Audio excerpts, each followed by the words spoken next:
eu já falei aqui no canal algumas vezes e eu não tenho nada contra você declarar, você planejar, você prestar contas do que você ganha, do quanto você rende, o dinheiro que está entrando para você. Eu acho que isso é um dever que a gente tem que fazer, tá? Então eu concordo com declarações, eu concordo com movimentos que a gente tem que prestar conta sim para o Estado, afinal de contas isso aqui ainda não é uma anarquia total, né? A gente não tem um Estado que não tenha nenhum tipo de presença.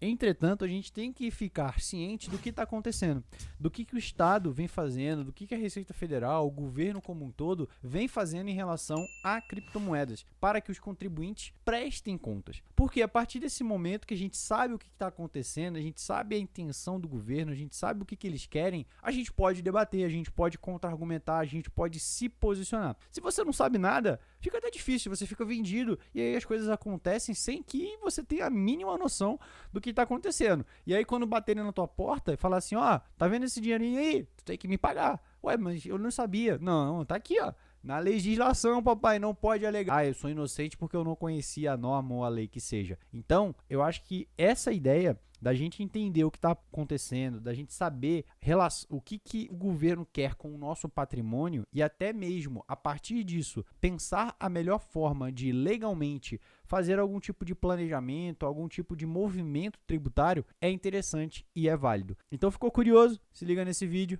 roda a vinheta.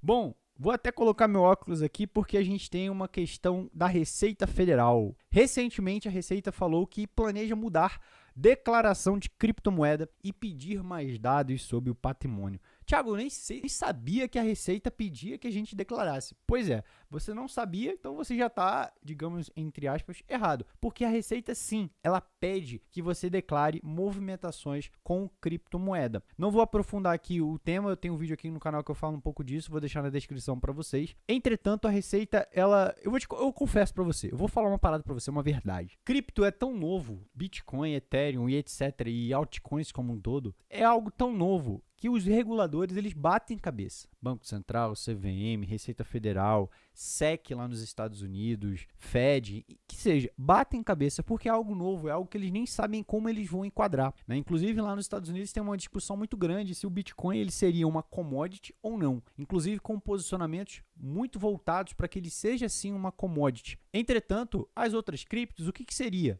Seria algo equivalente a ações ou valores imobiliários. Então, o que eu negocio hoje uma ação, por exemplo, da Petrobras, eu enquadraria-se na mesma regra de uma altcoin como o Ethereum, como a ADA, como o Tron, que seja. Então, ainda há, pessoal, e isso é muito importante que você aí do outro lado saiba, ainda há muito debate. Por isso que eu estou trazendo essa informação para vocês, para que vocês possam ajudar na construção da legislação mais aderente à nossa situação como um todo, ao Brasil, por exemplo. Então, aqui, a Receita ela está falando o seguinte, olha só, planeja modificar as regras de declarações de cripto e o método de coleta de informações sobre investidores que utilizam exchange internacionais com operações no Brasil. E ainda teve mais, foi falado que a Receita Federal está aderindo ao Crypto Asset Reporting Framework, ou CARF, que é um conjunto de regras da OCDE com orientações sobre como relatar transações de criptoativos, o que implicará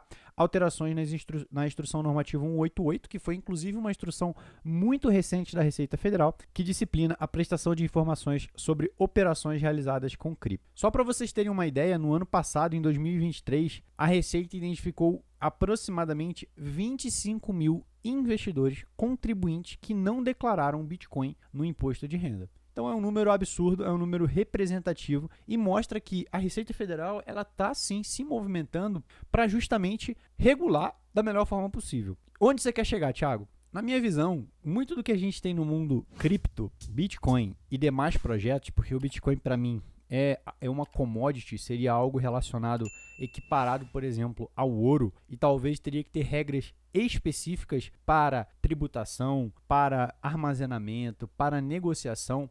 Tirando o Bitcoin, todas as outras altcoins, eu particularmente não inventaria a roda, pessoal. Se eu tenho regras relacionadas à negociação de ações, eu posso muito bem adaptar minimamente essas regras para cripto, para altcoins diferente do Bitcoin. Ou, dependendo, eu nem preciso adaptar. Eu posso fazer um deparo aqui que, na minha visão, na minha cabeça aqui, que entendo um pouco desse mercado, que entendo um pouco de projetos criptos, é muito parecido, é muito similar. Eu vejo projetos como Ethereum, Cardano, Solana, N outros projetos, eles são semelhantes a startups. São semelhantes a startups que visam resolver um problema dentro de uma rede blockchain, como escalabilidade, como realização de contratos inteligentes, que seja. Eles visam resolver um problema, eles são uma startup, tem pessoas ali por trás, tem desenvolvedores ali por trás. Normalmente por trás desse projeto tem os líderes dos projetos. O Ethereum, por exemplo, é o Vitalik Buterin. Então, existem pessoas, existem os CEOs, os donos dos projetos. E querendo ou não, o que esses caras falam, todo mundo, toda a comunidade que gosta daquele projeto, poxa, se ele falou isso, quer dizer que a gente está indo para esse caminho. Ele dá uma direção. Por mais que ele fale, não, eu sou isento, eu não,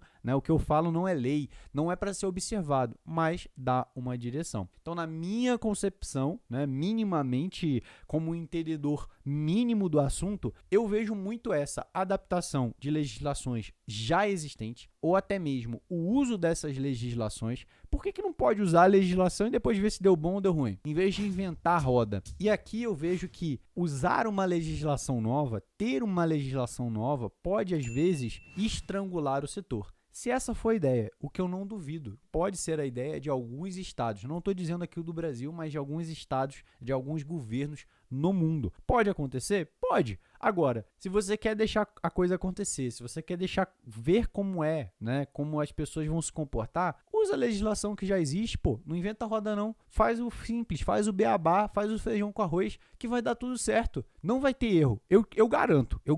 Quer dizer, não posso garantir, né, mas que vai que aí alguém tá me ouvindo. Mas eu acredito muito que não vai dar errado. E se der, a gente regula os casos a casos. Isso para altcoins, Ethereum, Cardano, qualquer outra cripto diferente do Bitcoin. Aí no Bitcoin, eu acredito, melhor dizendo, que precisa sim uma análise, uma fiscalização, um monitoramento diferente. O Bitcoin ele tem um propósito totalmente diferente. Na minha concepção, talvez nem merecesse essa regulação. Acho que teria que deixar público, o Estado. Pô, mas muita gente pode ganhar capital, concordo, mas o propósito pelo qual o Bitcoin surgiu, ele é outro, ele é libertário, ele é não ter dono. E a partir do momento que você tem algum órgão de controle centralizador fiscalizando o Bitcoin, controlando ou tentando controlar o Bitcoin e você monitorar os usuários de Bitcoin, quem tem Bitcoin, quanto ganhou em Bitcoin, é uma forma sim de controle. Pelo menos na minha visão, para o Bitcoin, isso deveria ser muito diferente do que todas as outras altcoins. E aí talvez uma nova legislação